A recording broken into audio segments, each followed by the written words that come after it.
Okay, great. All right, let me get my stuff together here. And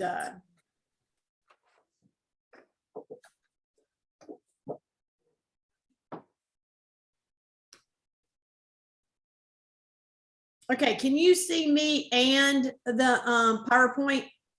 Yes, ma'am. Okay, good. Just want to make sure that we are on the right thing. All right. There we go. Okay, we're going to talk about federal programs tonight. And this one is not a very big portion of the application, but this is certainly once you get open, this is an area that really gives schools a difficult time. So let's get started here. And we're going to start by talking about special education.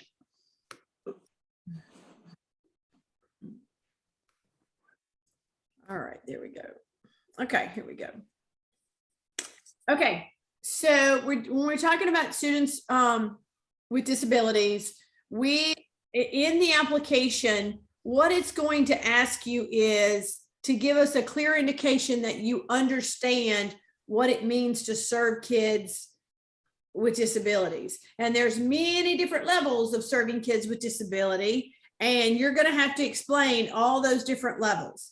And those run from basically doing what we used to call RTI, response to intervention. Now it's MTSS, multi-tiered system of support, all the way until you get to a child who is in special education and they are self-contained. So that is truly all the way, right? And you're going to have to explain how your school is going to serve those children.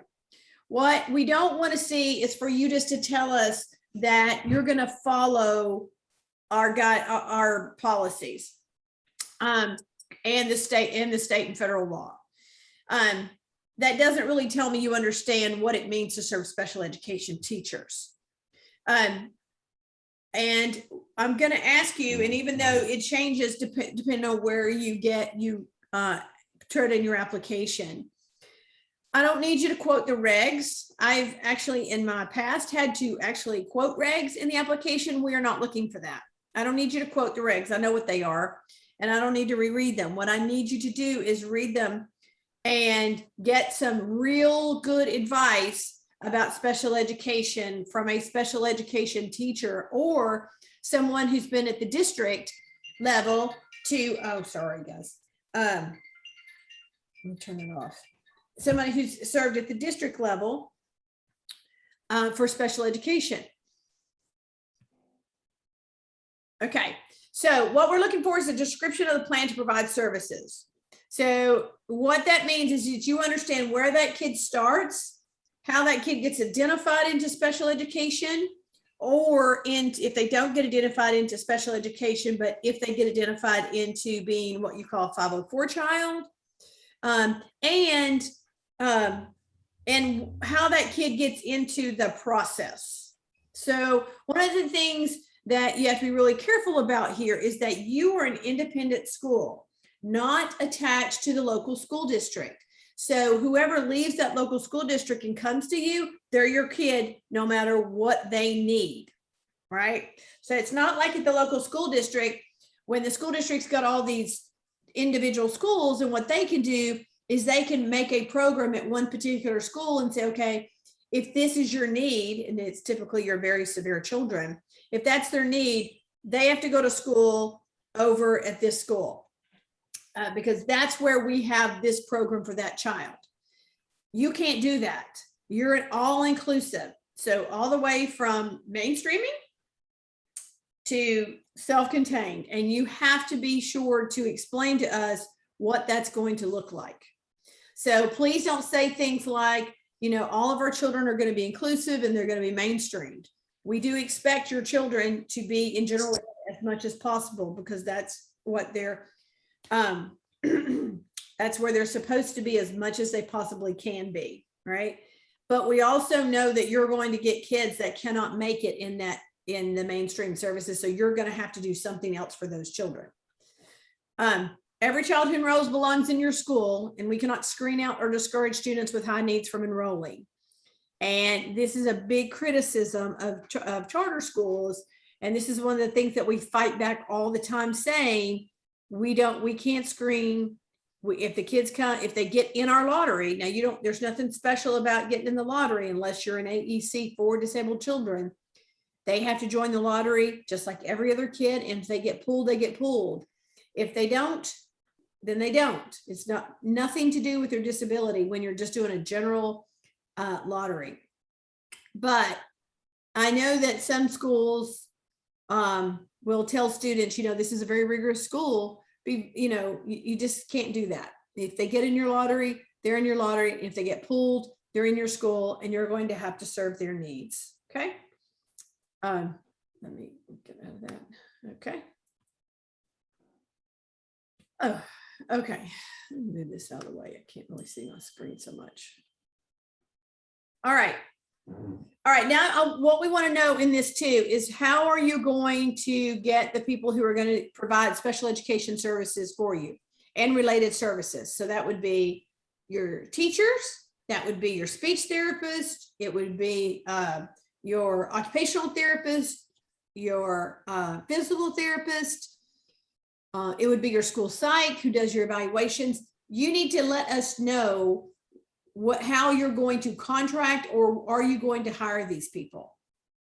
And I will tell you, most of the situations is you're going to hire a teacher. You really just have to tell me you're going to hire a special ed teacher, because you're going to have it completely. You're going to have it. You have a special ed teacher, but OT, PT, speech, those are usually just contracted services. You could contact the district and see if they would be willing to do shared services with you, or if not, which most of them won't, because now you're kind of a competitor for them. Then you're going to have to look around town, see who you find, call some of the other charter schools, see who you could contract with, because a lot of times the district, depending on where you are, if they're big enough, they just hire these people and they work for the district because they have enough work to give them. That's not going to be your case. So you might end up having children with autism. And there's a lot of services that you can contract for children with autism that you're not going to have enough people to need to hire someone straight out, but you will have to hire a special education teacher. Now, when you do your budgets, unless you're targeting children with disabilities, you need to look at it this way. If you're doing kindergarten through 5th or 6th, even 8th grade, it kind of runs like this, right? So when you're in kindergarten, a lot of kids have speech, lots and lots of kids. In our state, you're required to do a screening for speech. Well, I'm not saying you're not really required, but most school districts do it. And what happens is that you get a whole bunch of these little speech kids, right? And they either age out of that from development, or you're going to have to give them some pretty intense services maybe.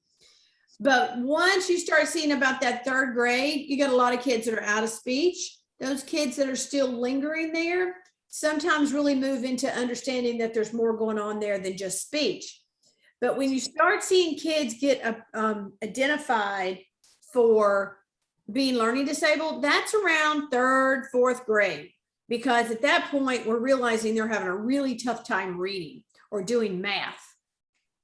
And so you really start to see the number go up for kids getting evaluated. So when you're doing your budget, depending on where you are, if you're high school, you should probably put all of your 10% that you're estimating, unless you think you'll get more than that, then you should estimate more. But if you really are unless you're targeting those kids, I would not put more than 10% in your budget, because that's about right for charter schools, 10 to maybe 12%. Okay. Those kids are going to be LD, learning disabled, or SLD, but LD as far as that goes for your budget. Right? Your little kids that 1st through kindergarten through 3rd grade, maybe those are going to be more speech. Now, the reason that's important is you get more money for children if they have a disability. So all these special ed kids are either from 1.74 all the way up to 2.57. But speech children are a weight of 1.9. And what that means is you get the base student cost, pressure of ISO, and then you times that total times 1.9. So you're basically getting twice the money for speech kids, and you're getting about 1 3/4 because LD is 1.74.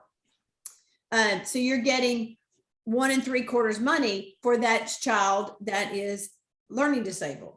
Now, when you get into autism and visual and hearing, those are much higher. Those are your 2.5s. But unless you're targeting that, don't put that in your projected budget for your application.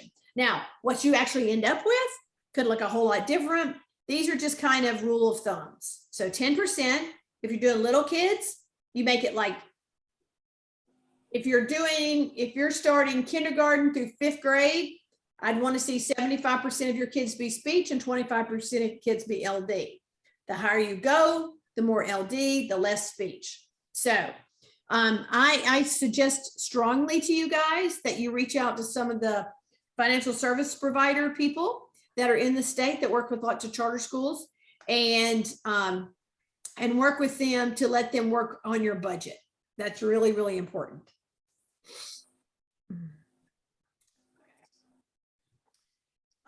So again, I'm going to see several pages of you discussing how the day looks and how children are going to get served who qualify under either 504 or IDEA. Now, normally 504 kids, this is not always true, but normally 504 kids receive their accommodations in the classroom. So just if you don't really know a whole lot about 504 and special ed, it's this and this, right? So 504 kids under the Rehabilitation Act, Section 504, that looks at holistically anybody who has a disability, any child has a disability who needs an accommodation to level the playing field, okay? And so that actually 504 was the first law. And so what we saw was lots of kids were getting accommodations in the general education classroom, but there came a point of just admitting that that wasn't enough. And so then that's where the IDA come from. And that says, okay, these kids are here and they're supposed to be equal with their non-disabled peers, but they're not. They're still here, even though they're getting accommodations in the classroom. So what we've got to do is figure out how to give them deeper services, right? And so then we started looking at, do kids qualify for more intense services? Now we call them special education services and related services, because just getting accommodation in the classroom isn't cutting it. It's not leveling the playing field for them. They're still not being able to access general education because their disability is severe enough to where they need special services. And so that's really where we come here, right? Is that we're doing deeper services.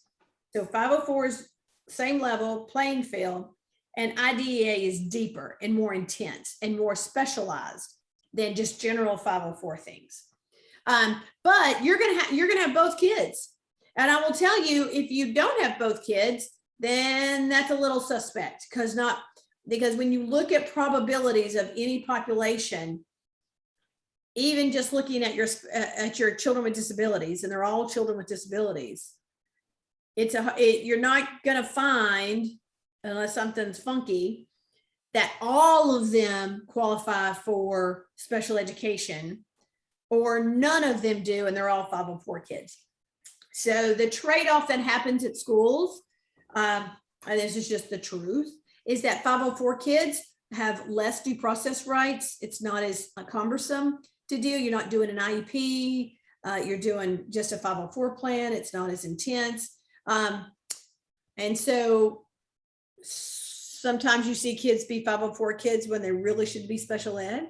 But on the flip side of that, you get no extra money for 504 kids, but you get a lot of extra money, or I won't say a lot, but twice the money is pretty good, you get for IDA kids. And so you'll see schools where these kids really should not be on an IEP because they're not that severe. They really could be a 504, but now they're getting paid for it, and here they're not.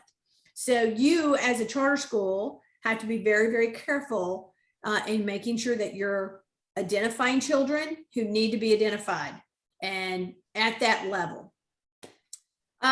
So beyond that, though, not just in the regular classroom, if you are hosting, or if you're contracting for any kind of after school program to come in, any specialized program, it might be an academic, it could be a sports, it could be whatever it is, you have to make sure that those people also adhere to the 504 IEP plan. So because, and where this really comes in is typically if it's a behavioral issue, right? And you have an IEP based on behavior, that IEP is still in effect in the after school program. It doesn't stop at 3:30 and then the after school program is something else. Even if you're hiring a contractor to come in and they are a private contractor, there's lots of these, like Horizons is one. I think that's at my kid's school. You know, they still have to understand that they're using the public school facilities and serving public school children. And so therefore they have to still follow the 504 and IDA plans. And so please understand, when you're writing your application, I need to hear you tell me that you understand that it doesn't stop at 3:30, that it does extend into the after, any event that happens that's a school function. All right, so let me move this right here. I can't really see half my stuff. So again, whether that's a 504 issue or an IDA issue, it's a children with disabilities issue. And you need to make sure that the school understands that. And you've got to convince me that you understand that as well. Okay, so when we talk about students' disabilities, and again, I'm really not going into great depth about writing about the IEP, because I'm telling you now, you need to get help. Oh, there's somebody just gone in. You need to find someone who is a special education teacher or has special education, some type of experience in that, to help you write that section. Okay, so when you discipline children with disabilities, the school understands that while they can have a student code of policy that includes consequences for students do not adhere to the policy, schools recognize that blanket policies do not work for students under IDA or Section 504. There are some things you can suspend kids for multiple days, and every district has that, and you will have that too. So it might be fighting, it might be stealing, it might be smoking, or vaping now is the big thing, you know. The thing that you're limited on when you're talking about children with disabilities is that you cannot suspend them more than 10 days without giving them services. And so you have to be really, really careful. And, you know, when you're getting to a point where a kid's got 10 days, you need to be looking at that kid, no matter whether they're disabled or not, obviously, right? But with these kids, they have protections that come day 11, you must now be providing special education services, and you must have an IEP meeting to determine if whether or not the behavior that they're exhibiting is part of their disability. And you call that a manifestation review. Okay. So students with IEPs can be expelled. They can, but schools must follow all of the IDA procedures for this and have a plan to provide special education services to a child with an IEP who's been expelled. So, you know, there are two things that you must expel. And one of those is bringing a gun to school. If a kid brings a gun to school, you must expel them. Now, if that child is an IEP child, you also must provide services for that child, even though they're not in school. That's just part of the law. This is really difficult in a lot of ways, because basically what you're saying is you have to provide special education services, but yet you're not providing general ed services.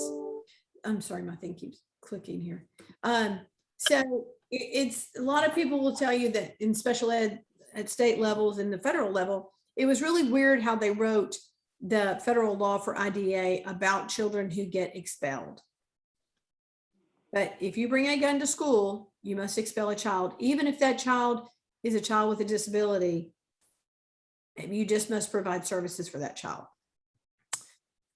When you write your policies in here, one of your appendices is that you have to write your district's, your school's policies. Please don't just take a district's and write them. I think I've said this to you before. And make sure you can take theirs and adjust them. Just don't copy and say, okay, this is ours, because it's not going to apply to you. I can assure you there's going to be changes to that. But when you get to the section for students with disabilities, please make sure you're paying specific attention and very detailed attention to how you will treat children with disabilities when it comes to discipline. So my biggest suggestion for you would be to look at multiple districts. Just pick some that are around you and pull down their discipline policies, compare them. Obviously they share and a lot of them look alike, but pay specific attention to this one where you're talking about students with disabilities.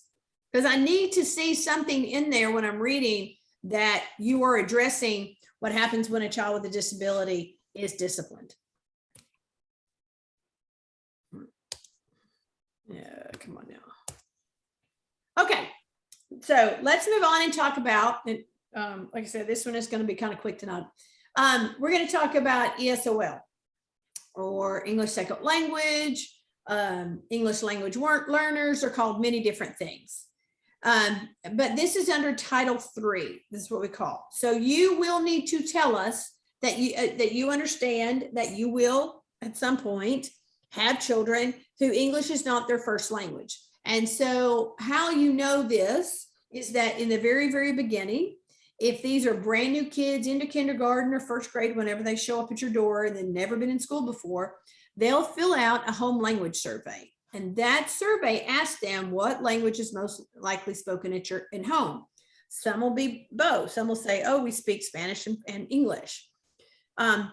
If there says that English is not their primary language at home, then you will need to do a screening for that.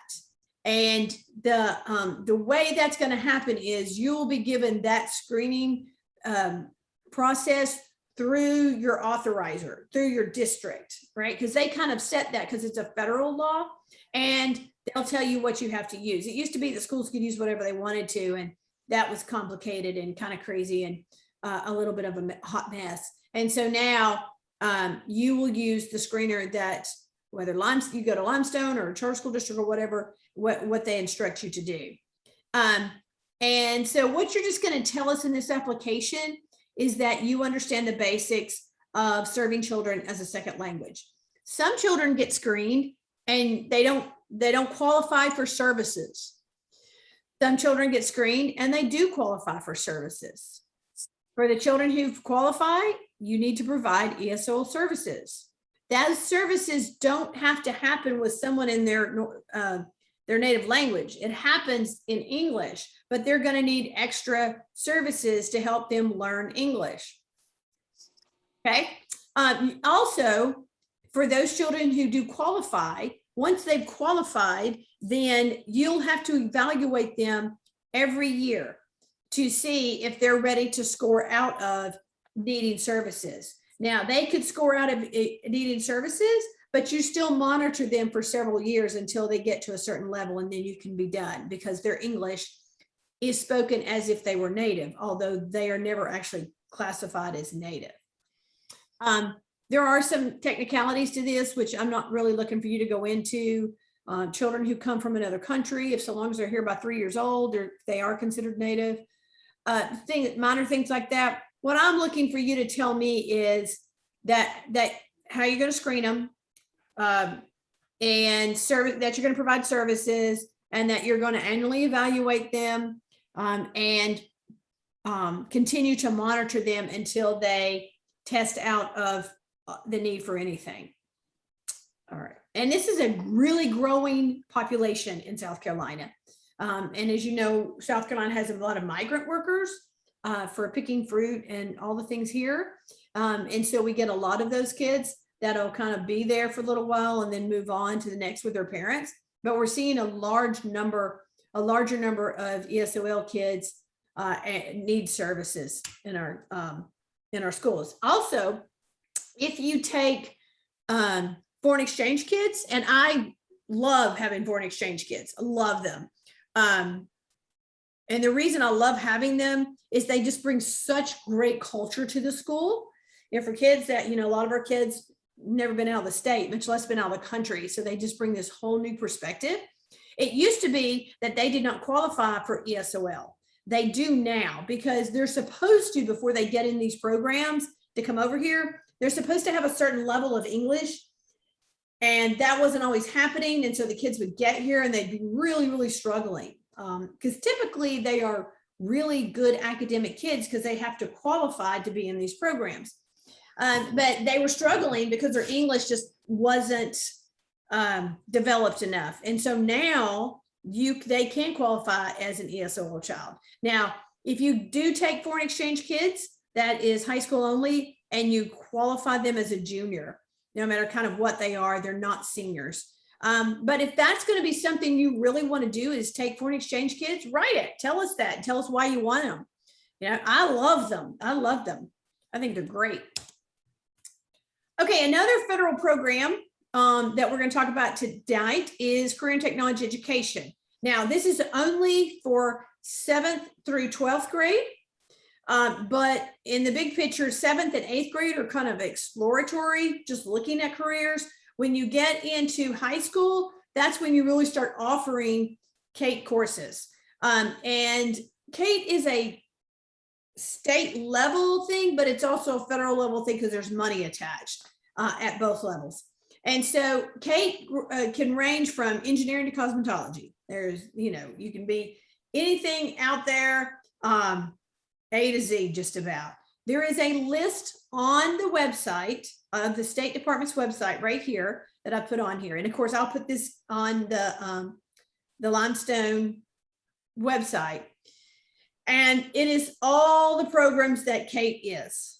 So things that you have to know about CATE is that they're very, they're business, communications, agriculture, engineering, just you name it. That's digital photography stuff. I mean, just everything. It's masonry, construction, anything like that. Lots of that. Cosmetology. Some districts have like, I don't really know what they call it, but it's like to be a barber and not be a cosmetologist. But so lots out there. If you want to offer CATE at a high school level, absolutely. We think that's great. But you need to tell us how you're going to put that into your curriculum and what it looks like on a daily schedule. So, you might want kids to take a CATE course every single semester. CATE courses are really where you learn some of those soft skills for work every day that kids can use every day. So like all your business classes, those are CATE courses. There's a ton of them. But if you want to offer specific studies and you want to be what's called a completer, and that's where you take either 3 to 4, depending on what it is. Like in engineering, you only have to have 3, I think, for that Lead the Way project to be a completer.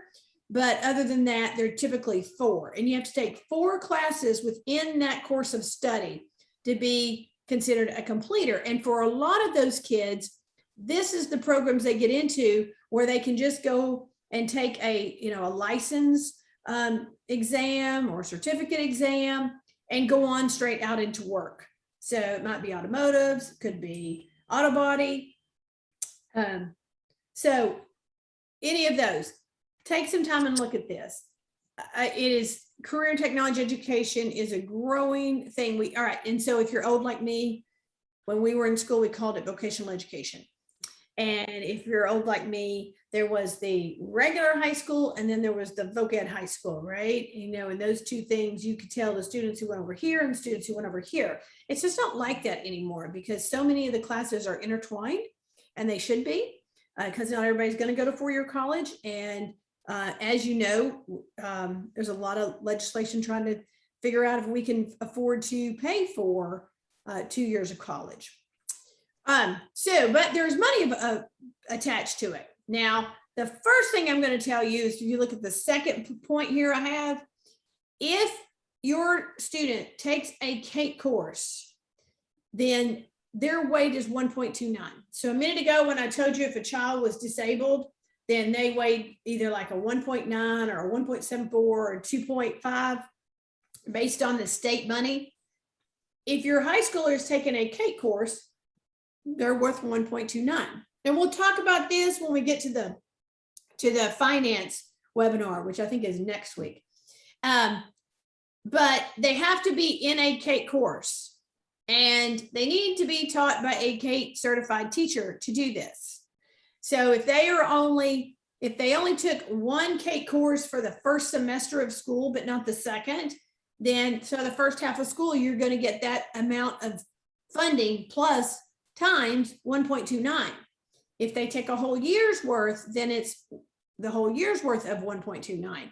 That makes a huge difference, because basically you're getting 1/3 more money for every kid who's enrolled in a CATE course. So if you're teaching high school, be smart and think about putting in for CATE courses. They're needed. I can't tell you any school I know of that's a high school that doesn't offer some CATE courses. Even those that are dual enrollment schools offer CATE courses. Now, there's also federal money that goes with that. And it's called Perkins Funds. So there's two levels of that. There's the state level. So you'll get the 1.29, but that comes out of base student costs. That's out of the legislative money. Then there's another pot of money that is for completer programs. So you'd have to have a program where the kids can take all 4 of those specific classes in that unit of study. So it could be agriculture, it could be forestry, it could be cosmetology, it could be business, it could be communications within that. It can be just anything that's on the list. It has at least 4 classes. If you do that and focus on that and have a completer program, then you would qualify for the state level of that CATE money, and then the Perkins funds, which is federal. Now, these pots of money are not huge. They're not, but they buy equipment. They help you get the program started. You can't continue to pay for it forever out of those funds, but I have seen schools like Calhoun Falls really be able to develop a real agricultural program. And if they're up in Abbeville and it's very rural, through getting Perkins funds, because they were part of a district that very few other schools had those kind of programs. But like all federal funds, when it's done on the district level, there's a formula, and that formula is about population and poverty.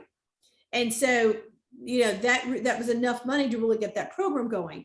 So if you're trying to offer something like that, you need to figure out whether or not you can do it as a completer program in order to qualify for these other funds. Okay.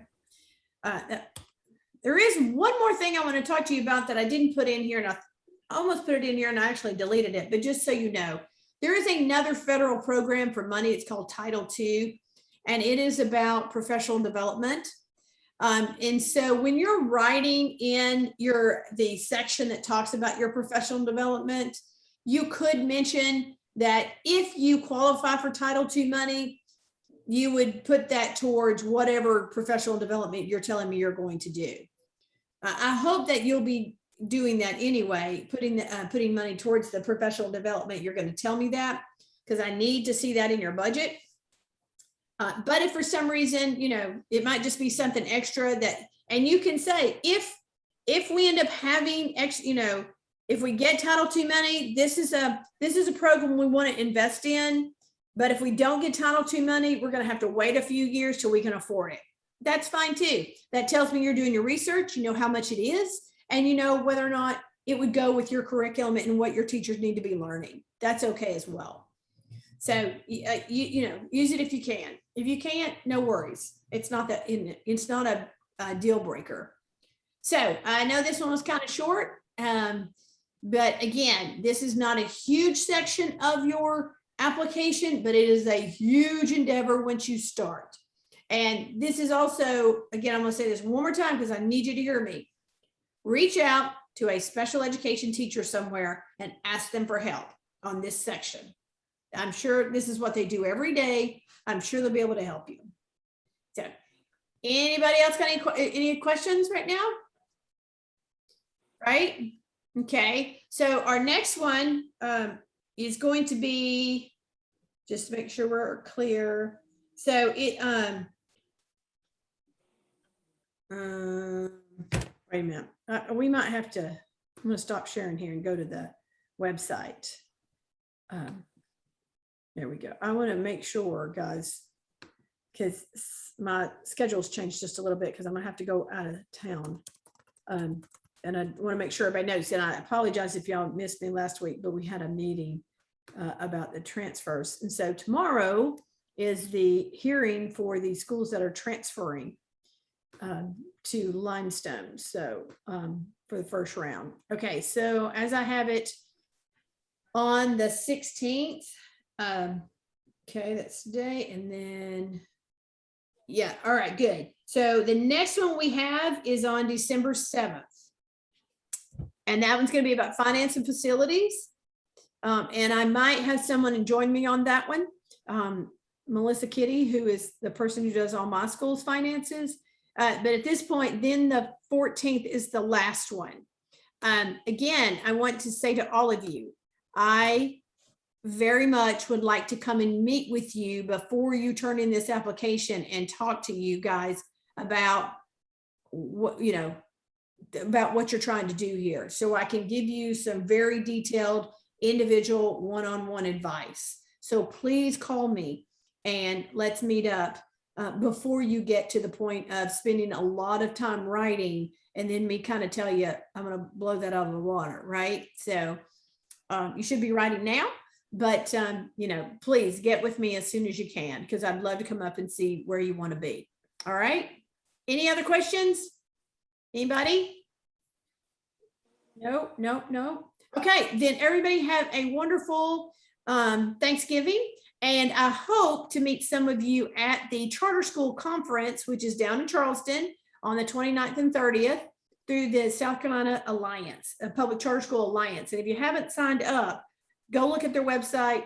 I'll be there. Love to meet all of you, but you'll get so much from it because this is where you meet all the people in charter school world. All right.